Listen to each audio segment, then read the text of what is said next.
Kimetsu no Yaiba chapter 197.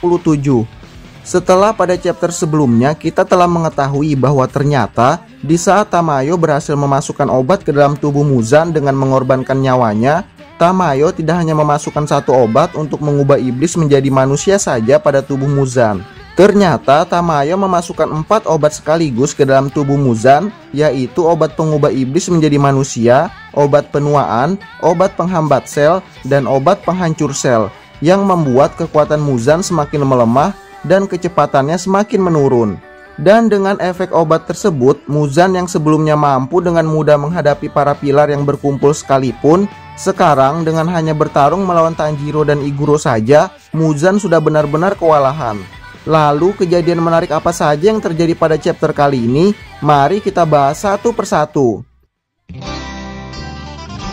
Aku suka susunya hingga tetes terakhir. Aku suka coklatnya hingga tetes terakhir. Susu Bandera coklat nikmat hingga tetes terakhir. Setelah berhasil memasukkan 4 obat ke dalam tubuh Muzan, efek dari obat-obat tersebut sepertinya mulai bereaksi pada tubuh Muzan dan membuat Muzan mulai melemah. Menurut Muzan, level serangan dan dampak serangan dari semua pilar tidak akan ada artinya dan tidak akan mempan pada Muzan. Seluruh anggota dari pemburu iblis levelnya masih jauh dari level Yorichi yang telah berhasil memojokkan Muzan ratusan tahun yang lalu. Namun berkat keempat obat yang berhasil dimasukkan Tamayo ke dalam tubuh Muzan, membuat serangan-serangan yang tidak efektif dari para pemburu iblis menjadi sangat efektif dan bisa membuat tubuh Muzan terpojok.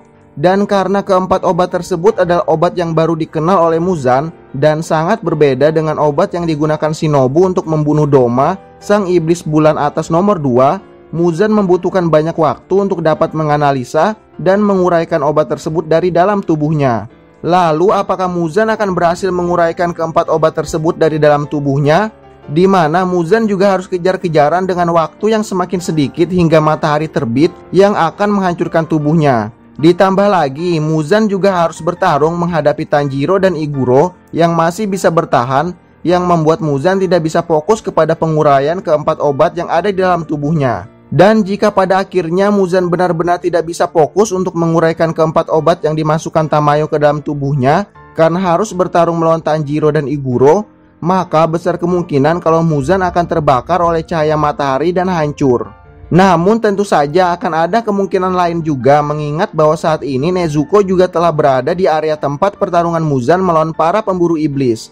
Meskipun pada chapter sebelumnya kita telah melihat bahwa Nezuko sepertinya telah berhasil kembali menjadi manusia, namun kita juga mengetahui bahwa sebelumnya Nezuko adalah iblis yang diciptakan Muzan untuk menjadi iblis yang tahan terhadap cahaya matahari dengan memberikan darah iblisnya kepada semua keluarga Kamado, hingga akhirnya hanya Nezuko sendirilah yang mampu bertahan dan menjadi seorang iblis yang tahan terhadap cahaya matahari. Dan jika Muzan akhirnya sampai bertemu dengan Nezuko dan berhasil memakan Nezuko yang telah kembali menjadi manusia, maka ada kemungkinan kalau Muzan juga akan memiliki kekuatan iblis yang tahan terhadap cahaya matahari dan membuat keadaan menjadi berpihak kepada Muzan. Karena jika Muzan benar-benar menjadi iblis yang tahan terhadap cahaya matahari, maka tidak akan ada lagi pemburu iblis yang dapat mengalahkan Muzan. Mengingat bahwa Yorichi adalah satu-satunya pemburu iblis yang hampir berhasil membunuh Muzan, dan yang sekaligus satu-satunya pemburu iblis yang ditakuti Muzan yang sudah tidak ada lagi.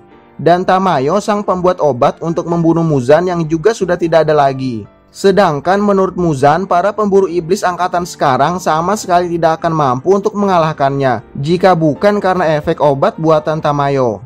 Dan setelah semakin kesulitan karena efek obat tersebut, Muzan pun terlihat berhenti bergerak. Melihat hal tersebut, Tanjiro dan Iguro pun segera menyerang Muzan. Namun ternyata Muzan masih mampu berubah bentuk dengan mengeluarkan sebuah mulut yang sangat besar di sepanjang bahu kanannya, menyilang sampai perut kirinya. Bahkan Muzan juga berhasil mengeluarkan serangan yang sangat kuat yang membuat Tanjiro dan Iguro tidak bisa bergerak dan tidak bisa bernapas. Selain itu, serangan kuat yang dikeluarkan Muzan juga membuat semua gagak penghubung para pemburu iblis dan Oyakata mati. Bahkan Oyakata yang berada jauh dari tempat pertarungan sekalipun sepertinya juga ikut terkena serangan kuat yang dikeluarkan Muzan dan membuat Oyakata terluka dan tidak dapat melihat pertarungan Muzan melawan para pemburu iblis dan tidak dapat memberikan informasi dan komando kepada para pemburu iblis karena semua gagak telah mati. Namun di saat Tanjiro dan Iguro sudah tidak dapat bergerak dan Muzan mulai kabur dari tempat pertarungan, Inosuke dan Zenitsu yang telah dapat kembali bergerak setelah terkena serangan Muzan sebelumnya datang menyerang Muzan. Melihat hal tersebut, Tanjiro berusaha untuk dapat bergerak kembali dan membantu teman-temannya. Bahkan Tanjiro terlihat sangat nekat dan dengan menggunakan Nichirinnya, Tanjiro menusuk dadanya untuk menghancurkan darah iblis yang dimasukkan Muzan ke dalam tubuh Tanjiro yang telah mengacaukan sistem sarafnya. Dan meskipun Inosuke dan Zenitsu telah dapat bergerak kembali dan berusaha untuk mengalahkan Muzan yang juga sudah mulai melemah karena efek obat Tamayo, namun Inosuke dan Zenitsu sama sekali tidak dapat melukai Muzan. Dan malah Inosuke dan Zenitsu yang terus saja menerima serangan dari Muzan. Namun meskipun telah terkena serangan Muzan berkali-kali, Inosuke dan Zenitsu terus saja kembali mampu berdiri untuk menyerang Muzan. Bahkan pada panel akhir chapter kali ini, terlihat bahwa selain Inosuke dan Zenitsu yang telah berhasil bangkit setelah terkena serangan Muzan sebelumnya, Gyome, sang pilar batu yang telah kehilangan satu kakinya, dan Giyu, sang pilar air yang telah kehilangan satu tangannya setelah terkena serangan Muzan sebelumnya, kembali bangkit dan bergabung dengan Inosuke dan Zenitsu untuk kembali bertarung melawan Muzan. Lalu apakah dengan bantuan dua pilar yang telah terluka parah dan bantuan dari Inosuke dan Zenitsu kali ini, Muzan akan benar-benar dapat dikalahkan dengan mengulurnya hingga matahari terbit? Entahlah. Namun yang pasti chapter-chapter selanjutnya akan menjadi semakin menarik untuk dinantikan. Dan tentu saja ada kemungkinan kalau pilar-pilar lainnya seperti Kanroji dan Sanemi juga akan kembali bangkit dan ikut bertarung melawan Muzan setelah menerima perawatan dari Yoshiro. Selain itu, dengan datangnya Nezuko yang telah kembali menjadi manusia ke tempat pertarungan Muzan melawan para pemburu iblis, juga pasti akan menjadi sebuah variabel baru yang membuat jalan ceritanya akan semakin menarik. Nah, itulah kejadian-kejadian menarik yang terjadi pada chapter kali ini. Gimana menurut kamu? Tinggalkan komentar kamu di bawah ya. Terima kasih sudah menonton video kali ini dan jangan lupa untuk dukung dan subscribe channel ini agar channel ini boleh terus berkembang. Terima kasih. Sayonara.